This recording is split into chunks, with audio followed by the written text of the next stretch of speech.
प्रसंगतः विचारणीय तथ्य है कि हिंदू शब्द सिंधु शब्द का अपभ्रंश नहीं है। हिंदू शब्द सिंधु शब्द का अपभ्रंश नहीं है। कैसे प्रमाणित कर सकते हैं? जब विद्वान, प्रसिद्ध व्यक्ति, इतिहासकार, महापुरुष एक सुर से बिना हिचक के निसंकोच भाव से ये स्वीकार कर चुके कि आपके सिंधु शब्द का अपभ्रंश आपके हिंदू है। यहाँ तक कि सुप्रीम कोर्ट भी इस संदर्भ को रखा गया था हिंदू धर्म के संदर्भ में, तो उसका भी कथन है, उन्होंने भी इस तरह से मान्यता प्रदान किया कि बहुत विद्वानों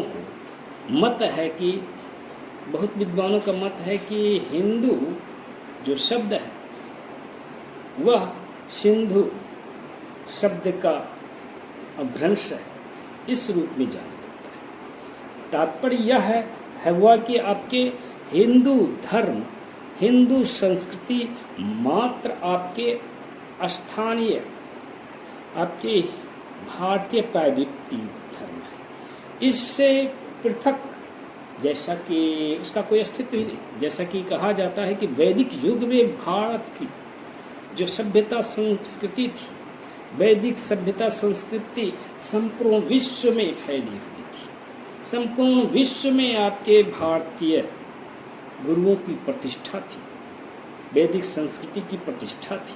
तात्पर्य हिंदू संस्कृति की प्रतिष्ठा थी।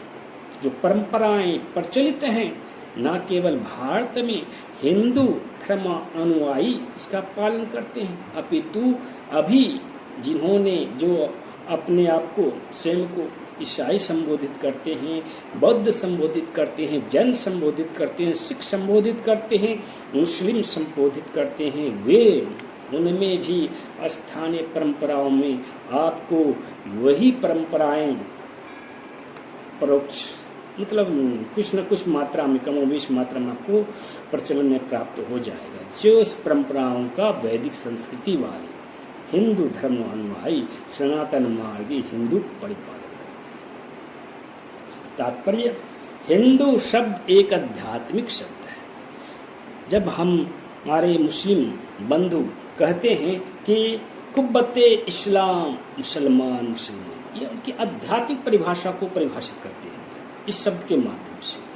तो हिंदू वैदिक सभ्यता संस्कृति के जो अनुयायी हैं, जिन्होंने अध्यात्म ज्ञान का, आपके वैदिक संस्कृति का प्रचार प्रसार, कृण्मतो विश्व आर्यम की भावना के साथ वसुधैव कुटुम्बकम के जो आदर्श हैं उसकी स्थापना वैदिक युग में किया था।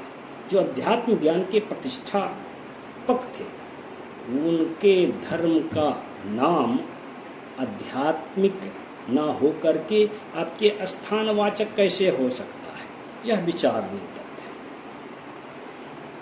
जब आप कहते हैं कि ईसा मसीह ने ईसाई धर्म की स्थापना की, तो समझा जा सकता है कि व्यक्तिवाचक हो सकता है। सिख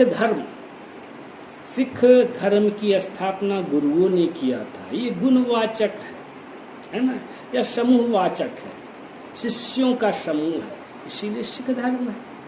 जैनेत जयतु एनम इति जैनम, गुणवाचक है, भाववाचक है, इसीलिए जैन धर्म है।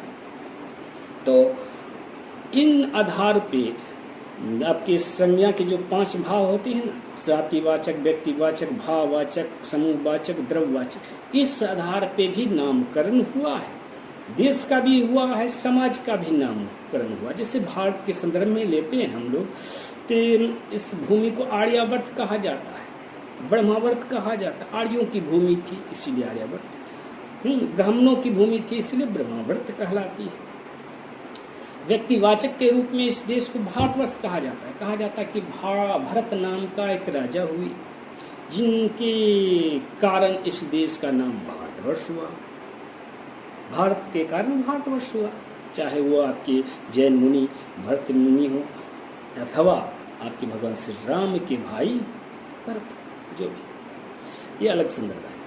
यदि आप भाववाचक की बात करते हैं तो इस देश के आपकी जम्मू कहा जाता है, जम्मू वर्ष, जम्मू द्वीप कहा जाता है। जम्मू द्वीप का एक भाग है आपके भारतवर्ष, जम्मू, जम्मू यानी कि सियारों की भूमि। यहाँ पे के आप देख ही रहे हैं आपके कलयुग में, आपके जो कलयुग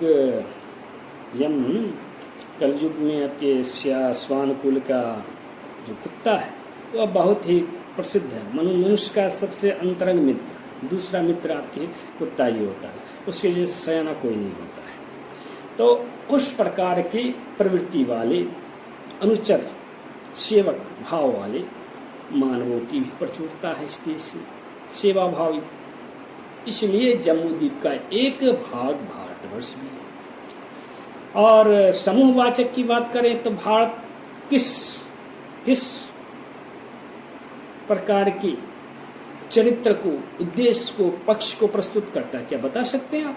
हाँ, बता सकते हैं। अपने धर्म की, अपनी संस्कृति की, अपनी परंपराओं का जब मूल आप जानिएगा तो एक ही सत्य जानिएगा, परोपकारः पुण्याय पापाय परपीड़, परहित सरिस धर्म नहीं भाई, ऐसा कहा गया है ना, पर पीरा श्रम नहीं अधिमाई, ऐसा कहा, यानी परहित, परोपकार।